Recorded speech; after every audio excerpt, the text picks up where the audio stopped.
you awake? I thought I heard you get up. Yeah, I'm awake. Sorry, I just can't sleep. Are you thinking about him? Yeah, a bit. Usually get back to sleep, my love. I'm fine. No, it's okay. What else is on your mind? I don't know. It seems weird, but I had one of the most vivid dreams of my life. I saw a fox on a snowy mountain, just looking confused and worried. Those eyes. I can't get those eyes out of my head. She was running in the windy snow, looking for something. Do you think it has to do with you and what's been going on? I don't know. It was just a dream, Rachel. They're not meant to make sense. A lot's happened the past couple days, that's all. Well, if you're not going to sleep anyway, you should tell me. I want to hear. All right. So, not far from her home, she followed that path to something unexpected.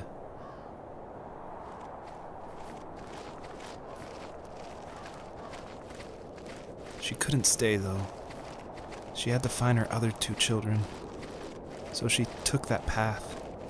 She followed it towards something ancient. Something with answers.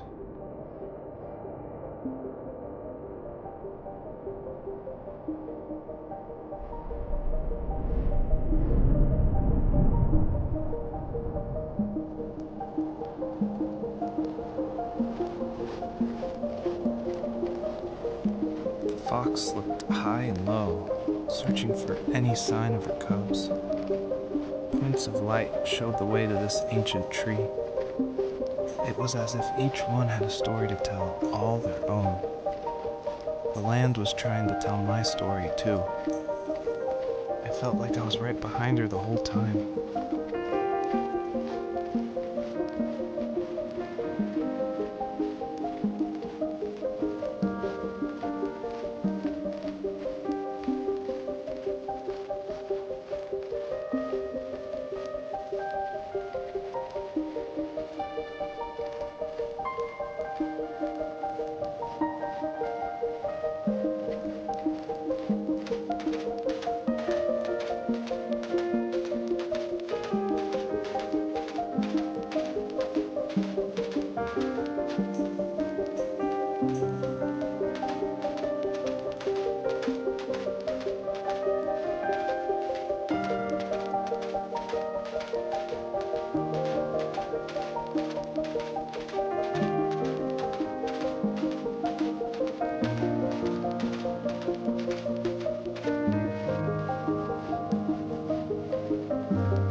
As a kid, did you ever do show and tell in your class? Yeah, I think I only did it once, when I was in the 4th grade. You know how my life was around then. I wanted to show my class what helped pass the time and distracted me. So I brought a dozen paper cranes I had made. I think I told everyone how badly I wanted to be a bird and fly, embarrassingly enough. Don't be embarrassed. Every kid wants to fly. For me, it was another toy from my dad, a wooden boat. I remember guarding it so carefully in my hands as I walked into class. When I sat down, a group of boys immediately made fun of me. They asked which trash can I found it in, and why an ugly log was my favorite toy.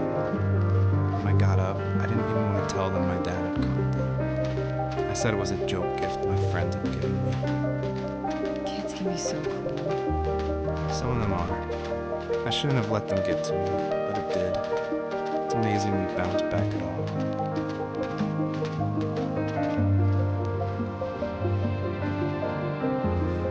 Do you remember what my dad did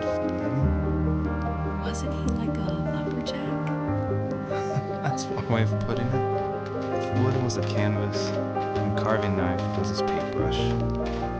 Even after working a 50-hour week, even after his hands were more splinters than skin, he would bring home the nicest piece of Alaskan weeping cedar and make me toys. That wooden train was the first toy I can remember, and I loved it. I just knew from a young age I was going to be a lumberjack, like my father.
Usually those kids would leave me alone, but somehow they could tell I was different. They made fun of how far away I lived and called my dad a sourdough.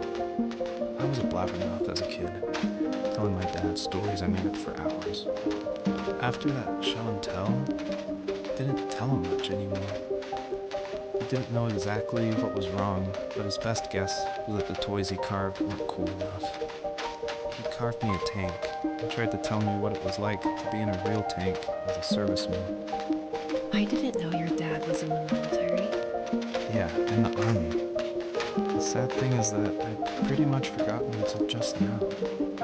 There's so much I still don't know about him. I'm sorry. He knows how much you love him. You're going to see him again soon and have some closure, I'm sure.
The older I got, the more I withdrew.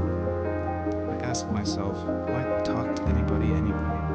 Why bother when I'm happy by myself? I started drawing a lot, mostly animals I saw in the woods by my home. I then imagined designing my own hideouts with things like TVs and pantries full of chips and cookies. I think that idea of leaving home and drawing blueprints started my career. I found a lot of solace in that. I'm not surprised, but I did the same thing, you know? There's something special about having a place to call your own. And now look at us. Well, you count renting in an overpriced city. It's as close as we can get for now.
My teenage years were full of sketching, angst, and trouble.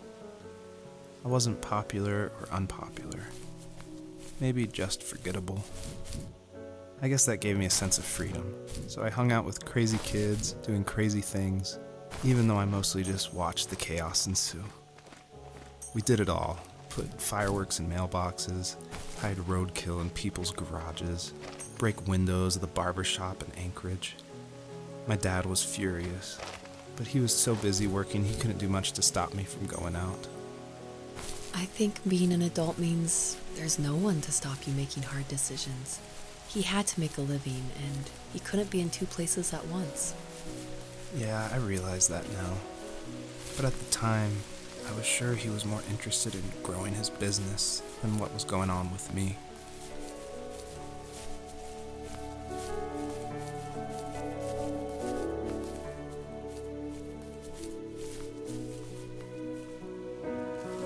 He was working another late night, and my friends were over, saying how bored they were and how they had come all the way out to my house for nothing. One of them mentioned how that old, ugly beyond belief truck was still in the garage, and how we should take it for a spin. I was only 15, so I kind of fought it for a while. The next thing I knew, we were careening around the mountain path, rocks spitting onto the sides of the cliff, while my dad's cringeworthy bluegrass blared out the speakers.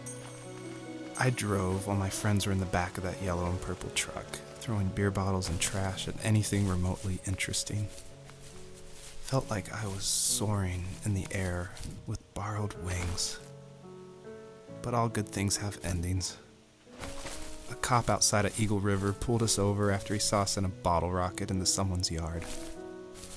What followed was a long night of talking to disappointed adults and feeling smaller than ever.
After he drove me home from the police station, I blew up at him, saying how I never wanted to be like him, how I was gonna be someone and leave that hick icebox for good.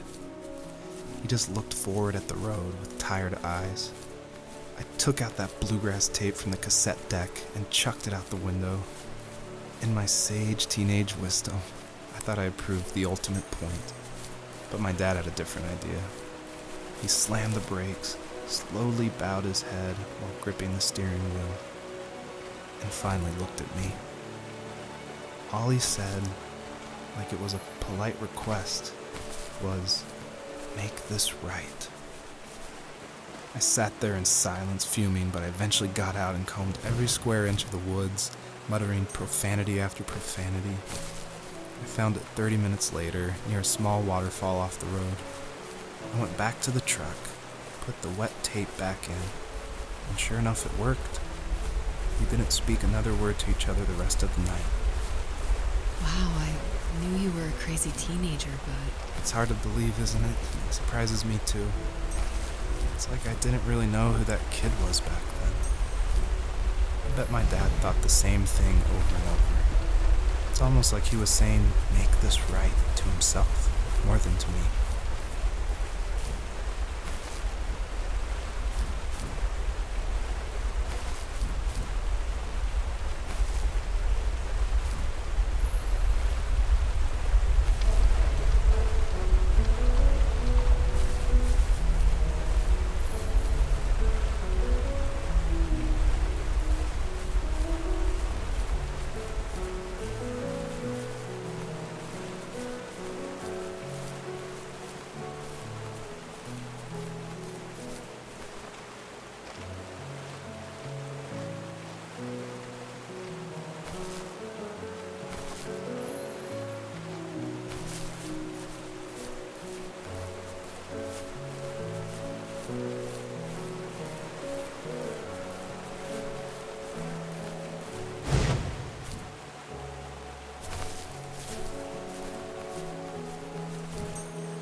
My friends would laugh about that night and talk about how crazy it was, and I laughed along, pretending it didn't bother me. But it did. I imagined my friends growing old in the bush, unable to find that thrill in those godforsaken ice fields. It's like those mountains were a literal wall, keeping me from leaving, where all I would have to look forward to are lumber yards and evening beers. I had to climb over. That was my only goal for a long time.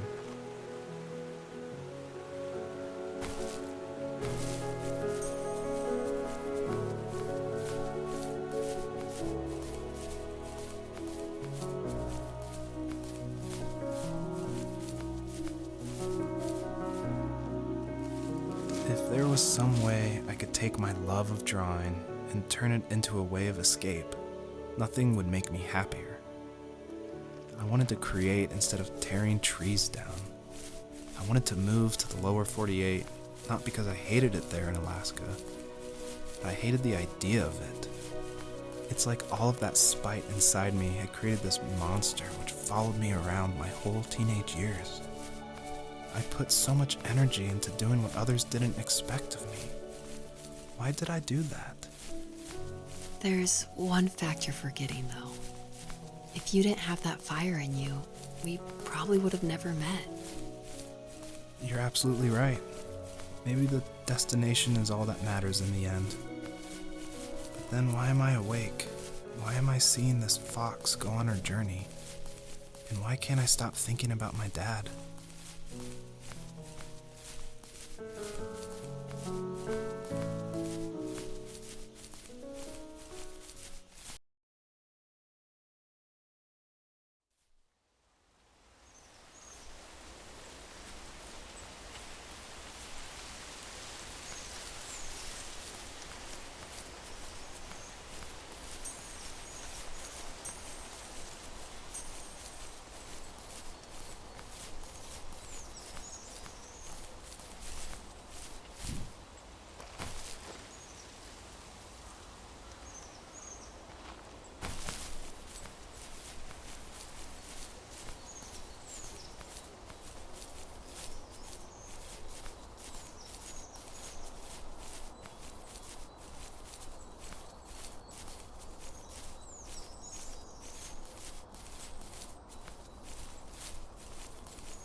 On our property, there were old abandoned pieces of a shed and car long left unused. I used to ask him all the time who those people were that left all this junk.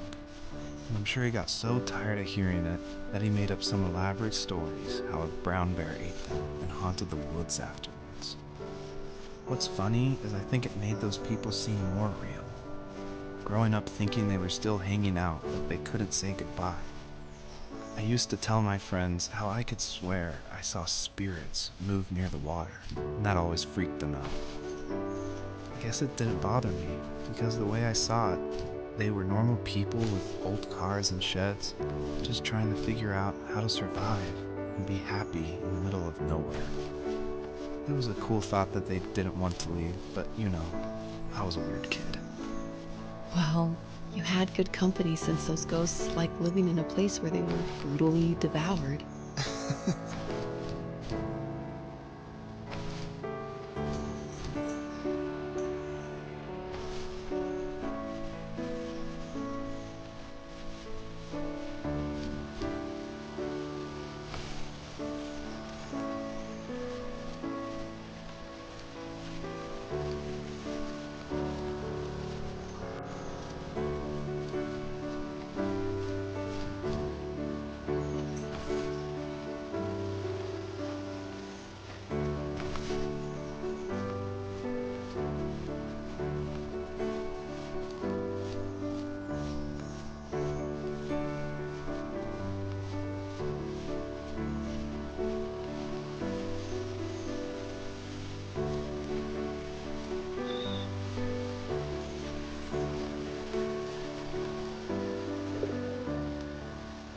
Even at my most distant, at the times when I detested him the most, he kept reaching out.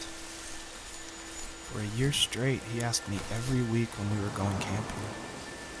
I thought he was just dense. Eventually, to shut him up, I agreed. We carried out the worn lawn chairs from the garage and set up a cinder block campfire at the site we had always used behind the house. We walked down the mountain path, talking in the warm sunshine we only got a couple months of the year.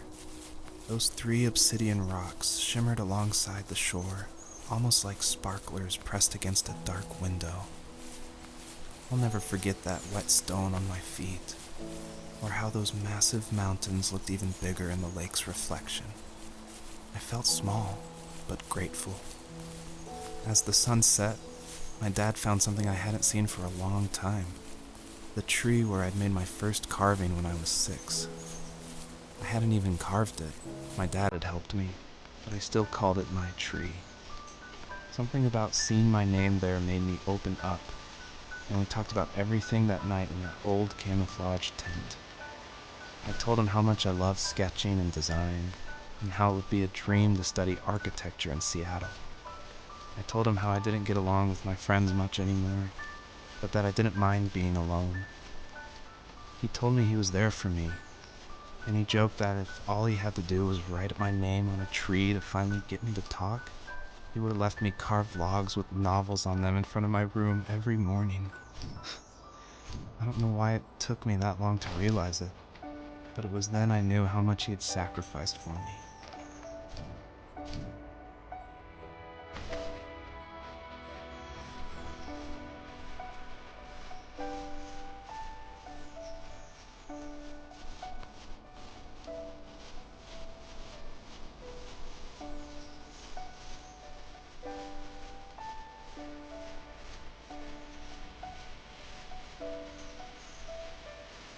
My dad built a lot of stuff in his free time.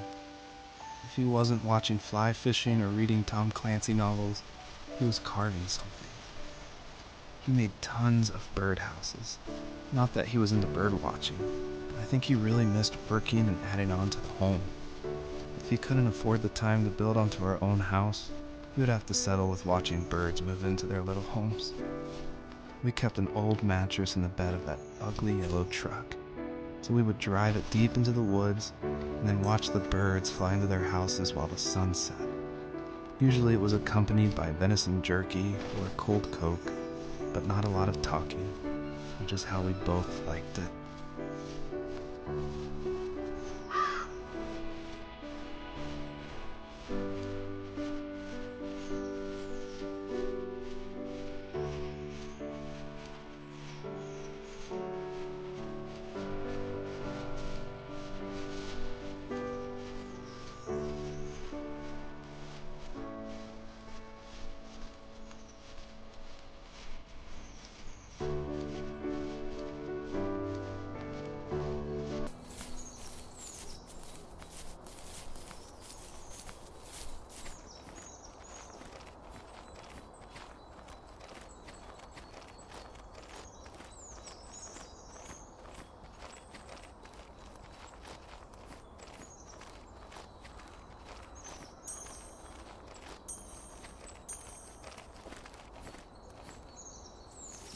We were happiest underneath the evergreens. We decided it was time to finally map out the hundreds of acres we lived on just to pass the time during the summer. He was only free in the evenings, so I would spend the day wasting time on dial-up internet and sketching, and then we would rush into the woods, pen and map in hand, before evening fell. Sometimes, the aurora borealis would cast a cold green glow on the mountainside. and we would finish our route underneath a twilight sky. Sometimes I was lonely during those summer days, but there was comfort in the routine. A lot of teenagers aren't looking for the daily grind, though. There's nothing wrong with wanting to get out, to leave your childhood home. You wanted to progress, to make something of yourself. Yeah, you're right. That house. I'm sure it's the same as how I left it. Then why does it feel so different? I doubt you're the only adult to have looked back and asked that question.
perpetrator stood nearby, unfazed, like nothing was wrong.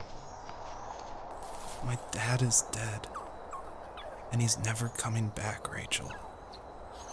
I can tell you these stories, but I can never reminisce with him again. He can never hold a grandchild that we'll probably never be able to have. I can never talk to him again, and I'll never be able to say I'm sorry for everything.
Just can't talk about this anymore.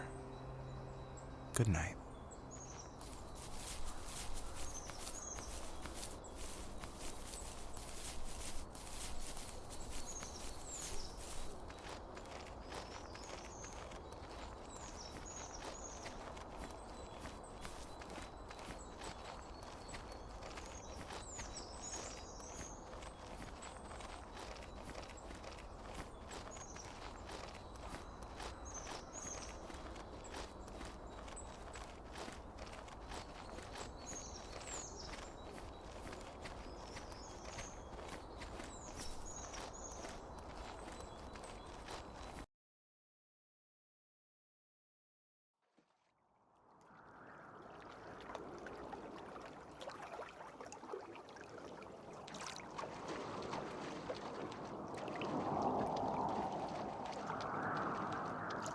Joseph, you can't go to sleep feeling like this.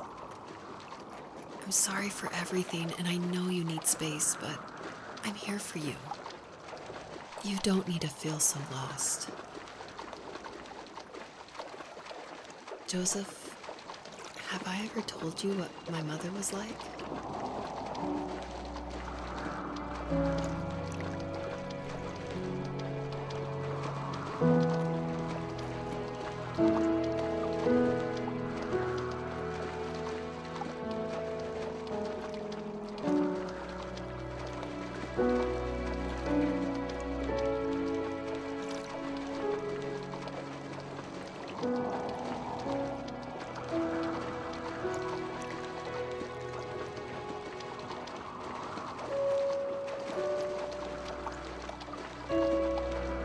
You know what it's like not to have a mom at home. And you know how hard that made my childhood. What helped me was watching the birds in the morning before the school bus came. I thought that my mother was one of those birds, and it made me want to be free like her. My mom taught me how to fold origami cranes while she was in the hospital. So I told myself I would fold one every day until I could fly myself.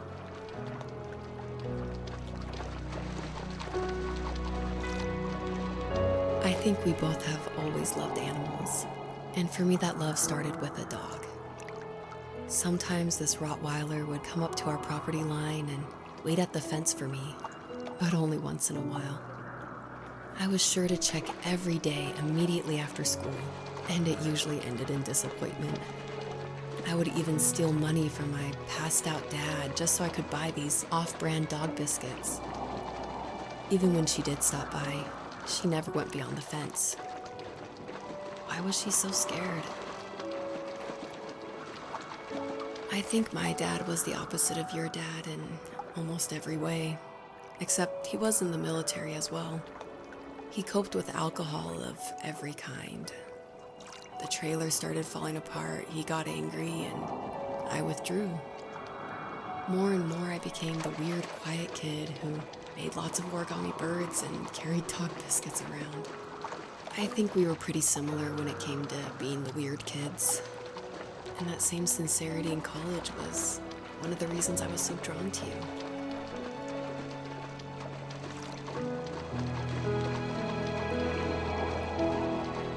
Life got worse and worse. And at one point, I really didn't think I could survive another day with my soul still intact. I had no real friends, let alone neighbors, since we lived in the middle of nowhere.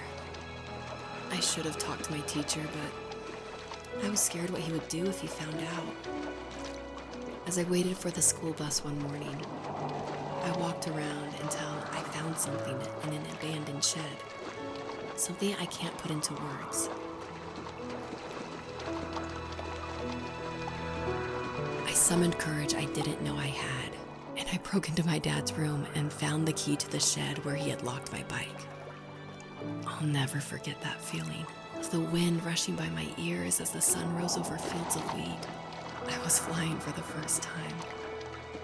I biked as far as my legs could take me until I found a house that felt friendly, and that felt like home.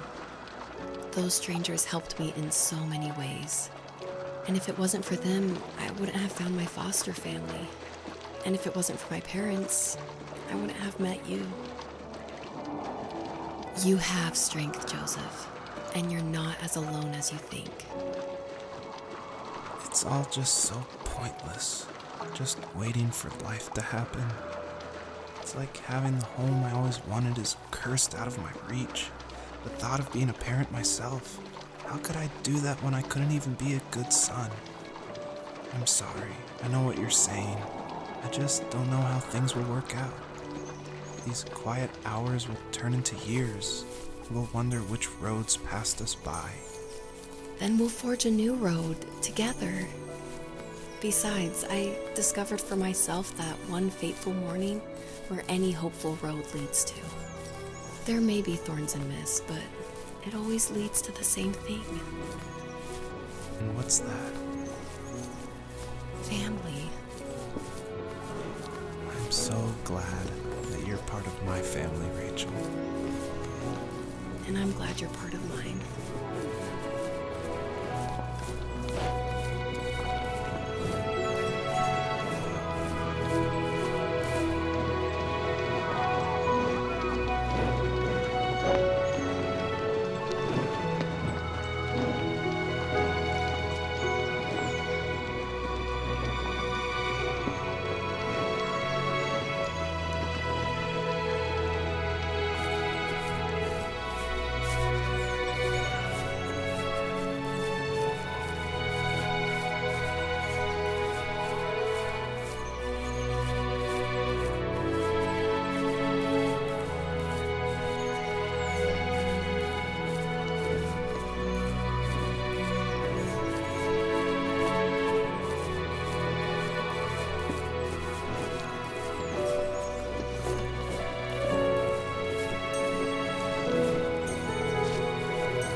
The fox knew her last cub would be waiting for her at the first tree. She was almost there. The rain cascaded onto the jade valley where the entrance to the tree was. Life was protected there, because that's where life began. It was now only a mother and a daughter left. Items from my life still dotted the ground as she moved closer to her destination and destiny.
At the end of high school, I felt something I hadn't felt in a long time. Drive. I looked into the best architecture schools on the West Coast, then got a dose of reality when looking at other students' portfolios and the high cost of tuition. But I still wanted to be something, to be the next Alvaro Siza, and to make those thousands of sketches worth something in my grand history. But now even an internship seems impossible. Siza helped me understand how essential emotion is in architecture, and he also said light is the real composer of space. I like to think these glints of light, like not finding a job, or even a strange dream about a fox, are something I should be thankful for, even if the illuminated space is something I'm less than comfortable with.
Was that the last time you talked to him? No, I called on holidays, and he would call on my birthday. I guess we acted like nothing ever happened, which was stupid. Didn't want to ask about his lumberyard, and I'm sure he didn't want to ask about my job search. I never went back and visited. I think the last conversation we had was about what movies we had seen and what exactly a best boy is in the credits. I thought he would be here so much longer.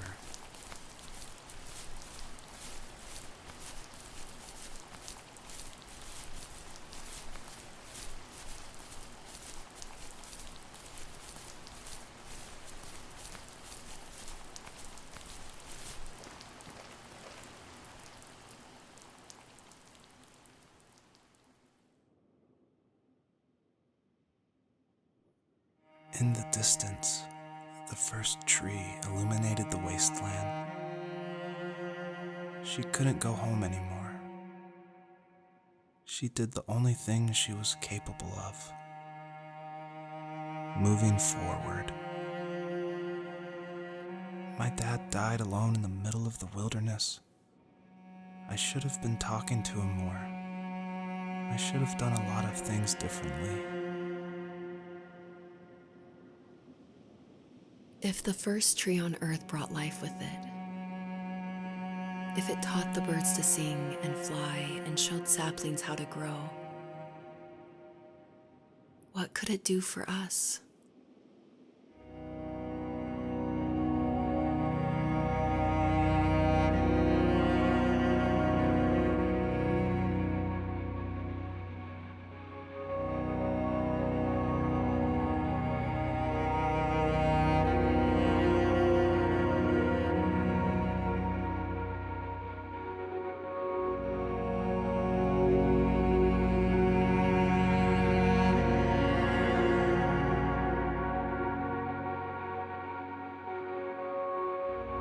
There was a letter I received yesterday from a name I didn't recognize, with a quote I can't stop thinking about. Death is not the opposite of life, but a part of it. More and more, I'm realizing one important truth. Each of us have our own journey to the first tree, but sometimes I'm not sure I'm ready to take that first step. You already have my love.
Her journey was over, but I have no idea. It was only a dream, a distraction from tomorrow. I don't think dreams normally bring back to memory so many important feelings. Maybe it was just a dream, but it was also a gift. Yeah, I suppose. But tomorrow we're getting on a plane to the last place on Earth I want to be. The only person that would have made the trip worth it is gone. You're going to see him and be with him one last time before you say goodbye.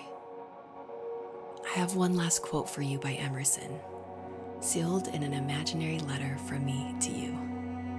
It is the secret of the world that all things subsist and do not die, but only retire a little from sight and afterward return again. Go to sleep, my love. We have a big day tomorrow, but I'll be there with you every step of the way. Thank you. Thanks for listening. Good night, Rachel. Good night, Joseph.